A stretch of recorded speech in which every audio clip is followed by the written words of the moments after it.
नाशिक शहरात मोटारसायकल चोरीच्या घटनांमध्ये वाढ होत असतानाच पोलीस आयुक्त संदीप कर्णिक यांच्यासह वरिष्ठ अधिकाऱ्यांच्या सूचनेनुसार गुन्हे शाखा युनिट क्रमांक 2 ने एक मोठी कामगिरी बजावली आहे।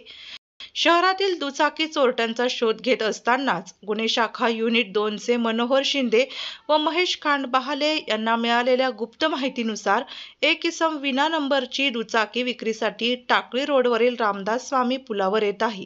त्यानुसार सहाय्यक पोलीस निरीक्षक हेमंत तोडकर यांच्या मार्गदर्शनात पोलीस उपनिरीक्षक यशवंत बेंडकोळी, शंकर काळे, मनोहर शिंदे, संजय सानप, महेश खांडबहाले, तेजस मते यांनी सापळा रचून संशयित सौरभ रामा सातोटे राहणार समतानगर टाकळेगाव यास एका दुचाकीसह ताब्यात घेतले असता अधिक चौकशीतील कबुलीवरून त्यांच्या साथीदारासह चोरी केलेल्या एकूण 1,05,000 रुपये किमतीच्या 4 दुचाकी ताब्यात घेतल्या आहेत।